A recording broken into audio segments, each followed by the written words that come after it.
রথযাত্রা উৎসব চলছে, চারিদিকে মেলাও বসেছে রথযাত্রা উপলক্ষে। আর আমি লিজা রান্নায় হাতে করি রান্নাঘরে, তাই আজ রেখেছি সম্পূর্ণ নিরামিষ একটা রেসিপি। ঠিক আমি যেভাবে শুরু থেকে শেষ পর্যন্ত রান্না করেছি, আমার এই প্রসেসে দই পটল যদি করো তার টেস্ট কিন্তু অসাধারণ হবে।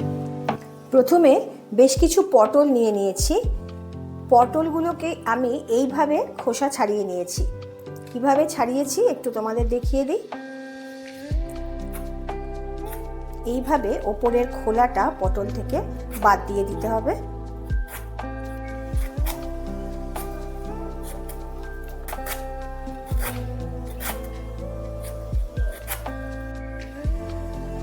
এইভাবে ছাড়িয়ে নেব।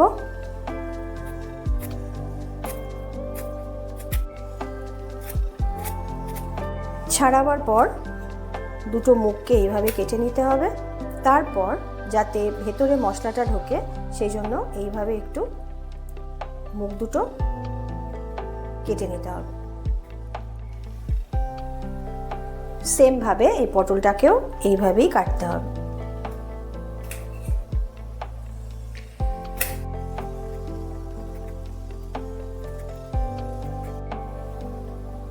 যদি মনে করো তাহলে পটলের গায়েতে এরকম করে ছুরি দিয়ে অল্প করে করে একটু চিড়ে চিড়ে দিতে হবে, যাতে মশলাটা পুরোপুরি ভেতরে ঢোকে। তাহলে আজকের রেসিপির জন্য সবকটা পটল কেটে আমি রেডি করে নিলাম।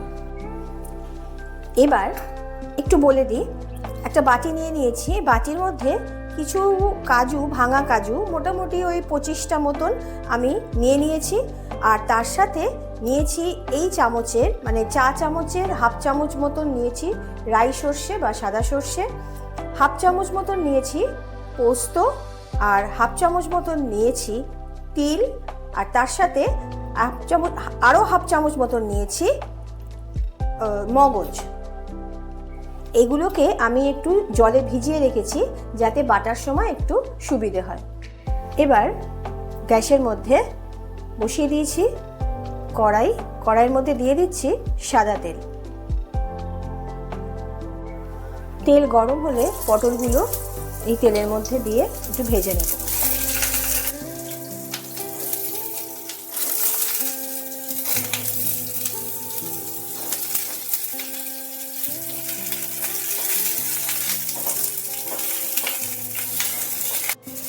পটলগুলো অল্প একটু নাড়িয়ে চাড়িয়ে নিয়ে দিয়ে দিতে হবে পরিমাণ মতো হলুদ,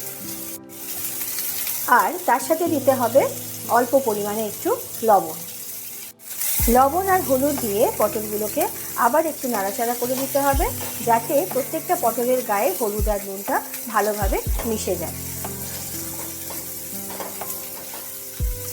কিছুক্ষণ নাড়িয়ে চাড়িয়ে নিয়ে তেলটা পটলের গায়ে ভালোভাবে লাগিয়ে নিয়ে 2-1 মিনিটের জন্য চাপা দিয়ে দেবো, গ্যাসের ফ্লেমকে সিমে রেখে। 2 মিনিট বলেছিলাম, 1-1.5 মিনিট পরেই ফিরে এলাম। দেখো পটলগুলো কীরকম লাল লাল হয়ে গেছে। আর ভাজার দরকার নেই, এই অবস্থায় পটলগুলোকে তুলে ফেলতে হবে।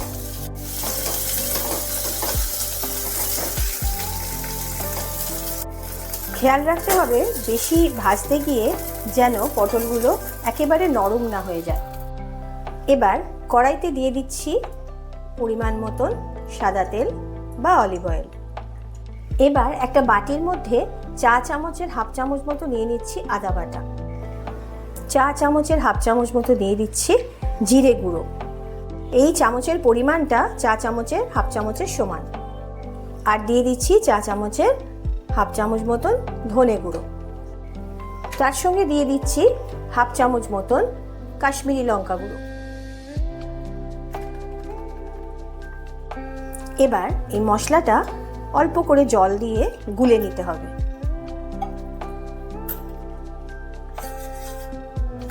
এমনভাবেই গুলতে হবে যাতে ভেতরে কোনো লাম্পস না থাকে। এদিকে কড়াইতে তেল বসিয়ে দিয়েছিলাম, দিয়ে দিলাম ছোট এলাচ, দিয়ে দিচ্ছি 4টে মতন লবঙ্গ, দিয়ে দিচ্ছি কিছু পরিমাণ দারচিনি, ছোট ছোট দেখে দুটো তেজপাতা দিয়ে দিলাম। তেজপাতাটা কিন্তু আমার এক বান্ধবীর মানে বাড়ির গাছের তেজপাতা। এবার ভালো করে ফোড়নটা একটু নাড়িয়ে চাড়িয়ে নিতে হবে। নাড়িয়ে চাড়িয়ে নেওয়ার পর যে মশলাটা আমি গুলে রেখেছিলাম সেই মশলাটা দিয়ে দিলাম। গ্যাসের ফ্লেমকে কিন্তু একেবারে সিমে রেখে দিতে হবে।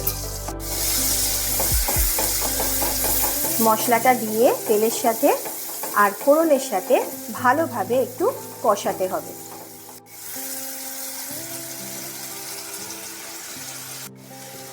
বাটি ধোয়া যে জলটা আছে মশলার সেটাও দিয়ে দিলাম।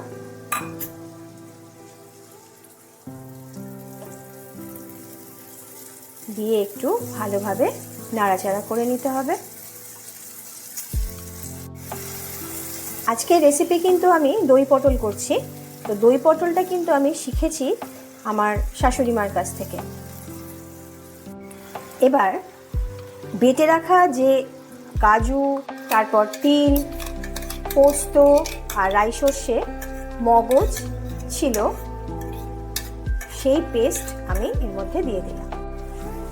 দিয়ে ভালোভাবে নাড়াচাড়া করতে হবে।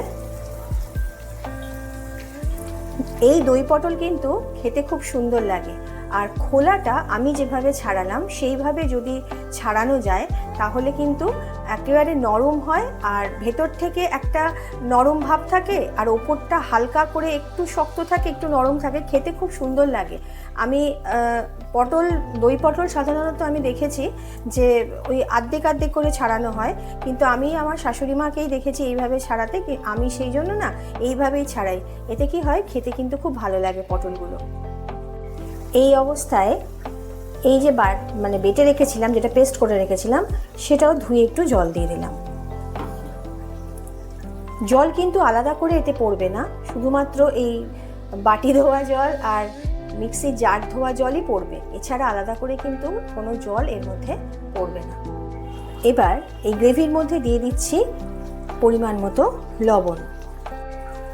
যেহেতু দই পটল অল্প একটু মিষ্টির প্রয়োজন, সেই জন্য এখানে আমি দিয়ে দিচ্ছি জ্যাগরি ডাস্ট। তোমরা যদি পারো তাহলে চিনি দিও। এটা রান্না করতে গিয়ে কিন্তু অবশ্যই মনে রাখতে হবে যেন গ্যাস সবসময় সিমে থাকে, কারণ কাজু পেস্টটা তো রয়েছে আর তার সাথে পোস্ত আছে, সব কিছু আছে বলে সেই জন্য কি হয়, এটা কিন্তু যেই তুমি জোরে করবে তাহলে কিন্তু আটকে যাওয়ার সম্ভাবনা থাকে, পুড়ে যাবে। সেই জন্য এই রান্নাটা করার সময় সবসময় সিমে রেখে দিতে হয় গ্যাস ওভেনের ফ্লেমকে। নিয়ে নিয়েছি দই পটলের সবচেয়ে যেটা ইম্পর্টেন্ট একটা উপকরণ, সেটা হলো টক দই। টক দইটা আমি এখানে নিয়েছি 100 থেকে 150 গ্রাম মতো। এটাকে ভালোভাবে ফেটিয়ে নিতে হবে। এর মধ্যে কিন্তু কোনো রকম নুন বা চিনি কিছুই দেওয়া নেই। ফেটানো দইটা আমি এর মধ্যে ঢেলে দিচ্ছি। দইটা দিয়ে এবার ভালোভাবে একটু নাড়াচাড়া করে নিতে হবে। গ্যাসের ফ্লেমকে আগের মতনই কিন্তু সিমে রেখে দিতে হবে। আর দইটা কিন্তু অবশ্যই রুম টেম্পারেচারে এনে তারপরে কিন্তু ব্যবহার করতে হবে রান্নায়।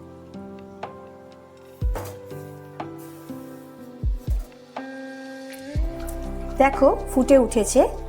এই অবস্থায় আমি ভেজে রাখা পটলগুলো দিয়ে দেব। নতুন বন্ধু যারা, তারা তোমরা কি ভাবছো, দেখে হঠাৎ করে বেরিয়ে যাবে? না, একটা সাবস্ক্রাইব সাথে লাইক শেয়ার করে দিও। লাইক শেয়ার করলে কি হয়, আমাদের মধ্যে রান্না করার একটা প্রবণতাটা ভালো থাকে, অনুপ্রেরণা পাই আর কি। একটা লাইক একটা শেয়ার যদি করো তাহলে কিন্তু অনুপ্রেরণা হয়, করতে ইচ্ছা করে নতুন রান্না। তো সেই জন্য তোমরা তো করে দিও, আর কমেন্টও করে জানিও তোমাদের কীরকম লাগলো। তার সাথে পুরনো যারা বন্ধু আছো তাদেরকেও বলছি, তোমরাও কিন্তু এই রান্নার কীরকম লাগলো সেটা কিন্তু কমেন্টে অবশ্যই জানিও। এই রান্নাটা কিন্তু সব রকমভাবেই খাওয়া যায়, আর গরম ভাত বলো, রুটি বলো, পরোটা বলো, সব কিছুর সাথেই কিন্তু এটা যায়। এবার হয় কি, যখন ভাত খাই তখন কিন্তু আমরা একটু ঝোলটা বেশি রাখি, চেষ্টা করি রাখতে। তো যারা ভাত খাবে, যারা মনে করবে ঝোল বেশি থাকবে, তাদের জন্য বলছি তারা গ্রেভিটাকে একটু পাতলা মতো রেখে দিও। আর যারা মনে করো রুটির সাথে খাবে বা পরোটার সাথে খাবে তারা কিন্তু গ্রেভিটাকে একটু ঘন হতে দিও। দিয়ে দিচ্ছি আমার প্রিয় একটা উপকরণ, সেটা হচ্ছে কাঁচা লঙ্কা। কাঁচা লঙ্কাগুলো এর মধ্যে দিয়ে দিলাম।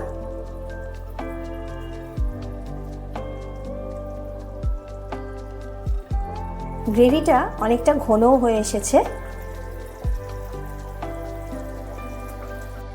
একেবারে শেষ পর্যায়ে দিয়ে দিতে হবে অল্প করে একটু ঘি। ওপর থেকে ছড়িয়ে দিলে কিন্তু খেতে অসাধারণ লাগে। শুধু খেয়ে একবার দেখো আর তৈরি করে একবার দেখো। ঘিটা দিয়েছি বলে একটু হালকা হাতে নাড়িয়ে চাড়িয়ে নিয়েই কিন্তু গ্যাস ওভেন বন্ধ করে দিতে হবে। বন্ধ করে দিলাম। তাহলে আজকের মতন আমার দই পটল কিন্তু রেডি হয়ে গেল। তাহলে বন্ধুরা আজকের মতন চললাম। পরবর্তী রেসিপি আবার নিয়ে আসবো নতুনভাবে, নতুন করে আর ঠিক সময়ে। ততক্ষণের জন্য তোমরা সকলে সুস্থ থেকো, ভালো থেকো। সবাই সবার মতন করে রথের যেখানে যেখানে মেলা বসেছে তোমরা যাও, গিয়ে দেখে এসো আর আনন্দ করো। টাটা।